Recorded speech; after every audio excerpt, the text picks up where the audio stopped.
আসসালামু আলাইকুম এভরিওয়ান, কি অবস্থা সবার? আশা করি সবাই ভালো আছো। সো এইচএসসি 25 এর বাচ্চারা যারা আসলে মোটামুটি এখনো কিছু পড়ো নাই, মোটামুটি বলা যায় যে এখন একদমই শূন্যতে আসো, তারা কিভাবে শূন্য থেকে কামব্যাক করবা কিংবা কামব্যাক একদম ভালোভাবে করবা সেটা নিয়ে আলোচনা করবো আজকের ভিডিওতে। সাথে থাকবো আমি মাহবুবুর রহমান জিপ্রান, বর্তমানে পড়াশোনা করছি বুয়েটে। ঠিক আছে, সো মোটামুটি এটা নিয়ে মনে হয় আমি আরেকটা ভিডিও বানাইছিলাম যেখানে আসলে আলোচনা করছিলাম যে মোটামুটি আসলে এইচএসসি 25 এর আসলে একদমই ভুল করা যাবে না এমন কিছু একটা জিনিসপাতি আর কি। ঠিক আছে, এখন যারা একদমই পড়াশোনা করে নেয় তাদের জন্য আসলে কি করা উচিত, তাদের জন্য কি করা উচিত সেটাই আমরা আজকের ভিডিওতে আলোচনা করব।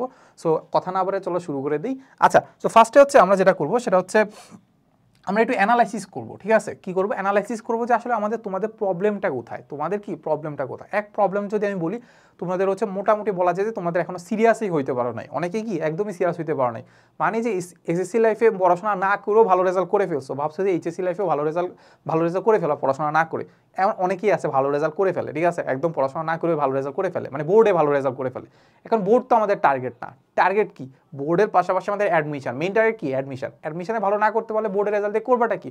বোর্ডের দুইটাতে গোল্ডেন এ প্লাস আছে, বাট কোনোটা কোথাও থেকে নাই, তার মানে লাভটা কি? লাভটা তো নাই। ঠিক আছে, সো আমরা চেষ্টা করবো যে আসলে আমাদের একটু পড়াশোনাগুলো নিয়ে একটু সিরিয়াস হওয়া উচিত। প্লাস হচ্ছে আমরা এখন কি করব, ফার্স্টে আমরা যেটা করবো সেটা হচ্ছে আমরা নোট ডাউন করবো। কি করব? নোট ডাউন করবো আমাদের গ্যাপগুলো কি কি। ঠিক আছে, এখন মোটামুটি আমরা সেকেন্ড ইয়ারে উঠে গেছি। কি উঠে গেছি? সেকেন্ড ইয়ারে উঠে গেছি।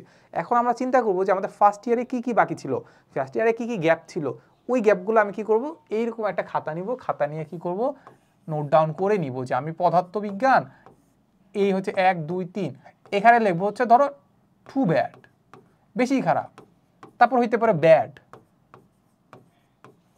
মোটামুটি খারাপ আর কি। ঠিক আছে, এরকম কি করবে, এরকম লিখে রাখবো। আচ্ছা, এখন তুমি তো বলবা যে ভাই এটা লিখার কি দরকার আছে, তবে তো ওটা জানি, আমি ব্যাপারটা জানি যে আসলে কোনটা আমি ভালো করে পড়ছি বা কয়টা চ্যাপ্টার আমি ভালো করে পড়ছি, কয়টা চ্যাপ্টার পড়ি নাই। ব্যাপারটা হচ্ছে কি, আমরা যখনই যেটা করবো না কেন পড়াশোনার ক্ষেত্রে, অলওয়েজ আমি এটা পরেও বলবো যে পড়াশোনার ক্ষেত্রে অলওয়েজ আমি নোট ডাউন করে রাখবো, সামনে একটা খাতা রাখবো বা হচ্ছে নোটপ্যাড রাখবো, যেখানে আসলে আমি কি করবো, যা যা আমার গ্যাপ আছে, যা যা পড়তে হবে সব কিছু লিখে রাখবো। কেন লিখে রাখবো? ব্যাপারটা হচ্ছে আমাদের মাথায় তো আছে যে আসলে কি কি পড়তে হবে বা কি কি গ্যাপ আছে, তাহলে ব্যাপারটা হচ্ছে কি, ওই যে মাথায় আসে না, কিছুক্ষণ পরে দেখবা ব্যাপারটা ভুলে গেছো। কারণ কি, আমাদের ডিস্ট্রাকশন চলে আসে। ডিস্ট্রাকশন কিভাবে চলে আসে? কিছুক্ষণ পরে দেখবা যে এটা চিন্তা করতেছো যে না আমার এই পার্টটুকু পড়তে হবে, একটু পর আম্মু কল দিল, মোবাইলটা ধরলা, মোবাইলটা ধরার পরে ক্যান্সেল, মানে কথাবার্তা শেষ করে ক্যান্সেল করলা, দেখবা যে ফেসবুকে একটা ভালো নোটিফিকেশন আসছে, ক্লিক করলা, শেষ। রিলস দেখা শুরু করছো, শেষ। ইউটিউবে গেলা, ইউটিউবে রিলস দেখা শুরু করলা, শেষ। মানে আমার ক্ষেত্রে ব্যাপারটা এমন হয় যে আমি ফেসবুকে রিলস দেখা শুরু করছি, বুঝছো, 2 3 ঘন্টা কেটে গেছে, এরপর আমি ফেসবুক আনইনস্টল করে দিচ্ছি, না ভাই ফেসবুক আর চালানো যাবে না। আনইনস্টল করছি, আনইনস্টল করার পরে ইউটিউবে গেছি, অ্যাটলিস্ট ইউটিউবে প্রোডাক্টিভ জিনিসপাতি আছে বা ইউটিউবেও রিলস আছে। রিলস যে এমন রিলস, মানে কি ভাই, দেখতে থাকলে দেখতেই থাকি, শেষই হয় না। তো এই ব্যাপারটা হচ্ছে এইটা যে মানে আসলে অ্যাটলিস্ট আমরা যদি মাথায় রেখে দেই, কোনো একটা জিনিস মাথায় রেখে দিই, সেটা আর ধরো সামনে বাস্তবায়ন হওয়ার খুবই পসিবিলিটি খুবই কম। এর জন্য ফার্স্ট হচ্ছে খাতায় লিখে রাখবা, খাতা টেবিলের সামনে রাখবা, যতবার দেখবা ততবার মাথায় ওয়ার্নিং পড়বে যে না ভাই আমার এটা শেষ করতে হবে, গ্যাপ ভাই এত গ্যাপ আছে ভাই, শেষ করবো কখন। সো এক হচ্ছে জিনিস আমাদের নোট ডাউন করবো, এরপরে আমরা কি করবো, অ্যানালাইসিস করবো কীভাবে হচ্ছে আমাদের স্টাডিটা কি ঠিক আছে নাকি নাই, স্টাডি কি ঠিক আছে নাকি নাই। আমি এমন একটা অঞ্চলে আছি যেখানে ভালো টিচার নাই বললেই চলে, বাট আমি কি করব, আমার ইচ্ছা আমি অফলাইন পড়বো। কি ইচ্ছা আমার, অফলাইন পড়বো। অফলাইন স্যারের কাছে গেলাম, স্যারের কাছে বললাম, স্যারের কাছে হচ্ছে পড়ে অনেকেই ভালো রেজাল্ট করছে, ঠিক আছে, অনেকেই ভালো রেজাল্ট করছে, ওকে করতেই পারে, বাট ওইখানে পার্সেন্টেজটা কেমন, স্যারের পরে কি আমি আদৌ বুঝতেছি কিনা সেটাও তো দেখার বিষয় নাকি। স্যারে খুব ভালো পড়ায় বাট আমি বুঝি না, স্যারে এমনভাবে পড়ায়, এত কঠিন করে পড়ায় যে আমি বুঝি না, আমি তো নর্মাল স্টুডেন্ট, স্যার তো অনেক কঠিন কঠিন জিনিস পড়ায়, লাভ তো নাই। কারণ আমি এমন একজন স্যারের কাছে পড়বো যে আসলে আমাকে কি করবে, একদম ভালো করে পড়াবে, একদম বেসিক থেকে পড়াবে।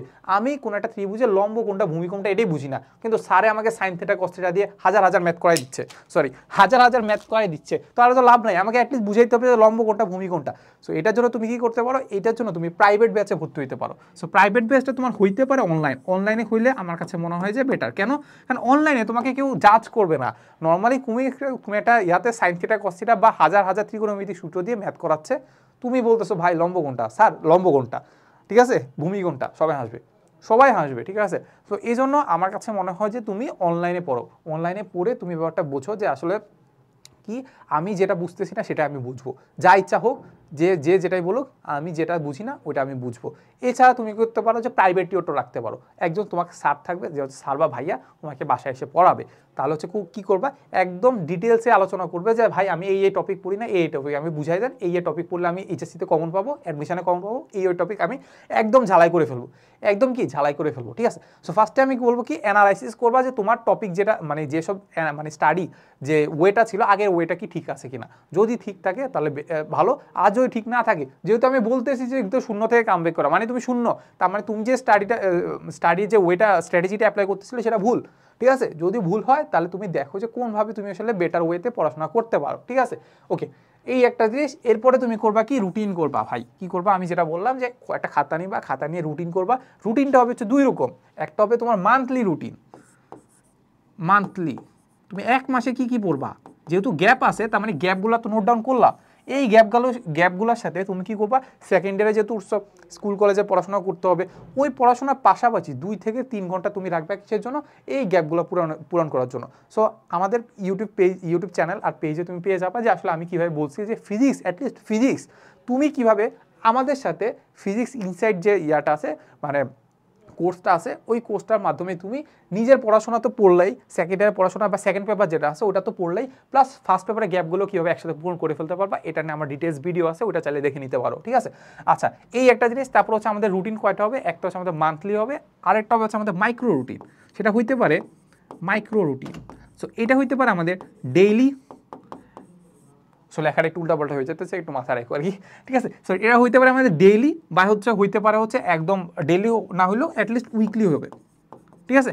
একদম ছোট ছোট করে আমি লিখবো যে আমার দিনে এই টপিকগুলো পড়বো, দিনে কি এই টপিকগুলো পড়বো, এই টপিকগুলো এত টাইমের মধ্যে, এই যে ধরো 2টা থেকে 3টার মধ্যে আমি এটা শেষ করবো। অ্যাটলিস্ট 2টা 3টার মধ্যে যদি শেষ নাও হয়, অ্যাটলিস্ট দেখা যাবে যে তোমার অ্যাটলিস্ট ধরো 80% শেষ হয়ে গেছে। কিন্তু তুমি যদি চিন্তা করো যে ভাই আমি আজকের দিনের মধ্যে এই চ্যাপ্টারগুলো পড়বো, দেখা যায় তুমি 50% সিলেবাস শেষ করতে পারবো না, দেখবা 50% সিলেবাস শেষ করতে পারবা না, ঠিক আছে। কারণ তোমাদের যদি কোনো একটা ডেডলাইন দেয়, দেখবা হচ্ছে কোনো একটা যদি অ্যাসাইনমেন্ট দেয় 7 দিনের টাইম দিছে, তুমি শেষ করবা কখন, ওই যে লাস্ট দিন যাবা, লাস্ট দিন যাওয়া 7 ঘন্টায় শেষ করবা, 7 ঘন্টা লাগে না, 2-3 ঘন্টায় শেষ করে ফেলবা। হয় অন্যজন একটা দেখবা, যদি নিজেও করতে পারো 2-3 ঘন্টার মধ্যে কি একটা ম্যাথ সলভ করে ফেলতে পারবো, ওইটাই অ্যাসাইনমেন্ট ছিল, ঠিক আছে। কিন্তু তুমি কয়দিন লাগাইছো, 7 দিন লাগাইছো তো নাকি, বাট শেষ হইতে কয় ঘন্টায়, 2 ঘন্টায়। সেটা মাথায় রাখবা যে তুমি ডেডলাইনটা এমনভাবে ফিক্স করবা যাতে আসলে কি করতে পারবা, মানে রুটিন এমনভাবে সাজাবা যে যেন ডেডলাইন থাকে, যে আসলে তুমি কত ঘন্টার মধ্যে এটা শেষ করতে পারো, তোমার ক্যাপাবিলিটি কত, এত শেষ করতে পারবা। সো ওই টাইমটার মধ্যে তুমি শেষ করতে পারো না, এটা আমিও জানি, বাট অ্যাটলিস্ট 90 থেকে 80% তোমার কি হবে, কাভার আপ হয়ে যাওয়ার কথা, ঠিক আছে। ওকে, এরপর হচ্ছে আমি বলবো যে মাল্টিপল সাবজেক্টস এবং পেপার্স একসাথে পড়বা, কারণ তুমি সেকেন্ড ইয়ারে উঠছো, ফার্স্ট ইয়ারের পর এখনও গ্যাপ বাকি।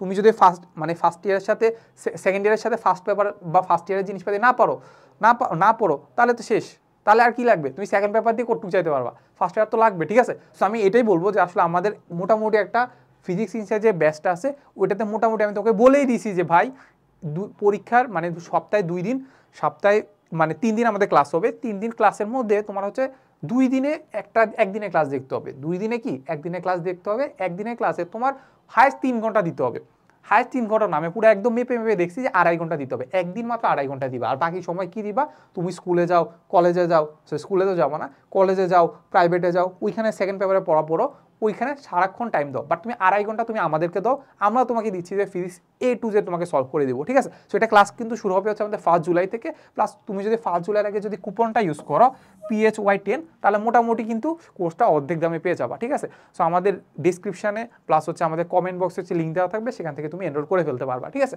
এরপরে লাস্টলি আমরা যেটা বলবো সেটা হচ্ছে আমাদের কি করব, মার্ক ইউর পজিশন কীভাবে, ব্রো তুমি জানো না তুমি এখন কোচ পজিশনে আসো, ঠিক আছে, বেশি করে এক্সাম দাও, তোমার সিলেবাস শেষ হয় নাই তাও এক্সাম দাও, যে অ্যাটলিস্ট দেখো যে তুমি লাস্ট হও কিনা, ঠিক আছে।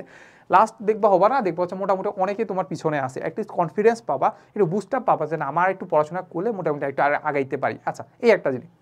এরপরে তুমি ধরো মোটামুটি বললা যে আমি হচ্ছে আমার পাড়ার এলাকার জিনিসপাতি বা পাড়ার এলাকার যে ব্যাচ আছে ওইখানে পরীক্ষা দিয়ে মোটামুটি আসলে ফার্স্ট সেকেন্ড থার্ড হয়ে গেলাম, তাহলে কি আমার রেজাল্ট ভালো হবে?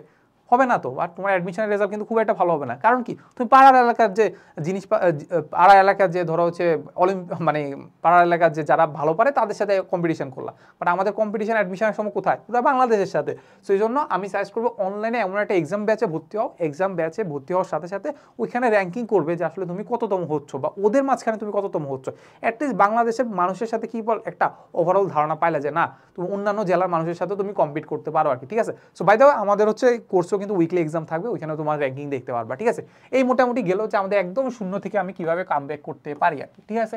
সো এতটুকুই আজকের ভিডিওতে। সো আশা করি তোমরা হচ্ছে একদম ওয়ারিয়রের মতো হচ্ছে কি করবা, কামব্যাক করবা, ঠিক আছে। সো দেখা হবে নেক্সট কোনো ভিডিওতে। আসসালামু আলাইকুম সবাইকে।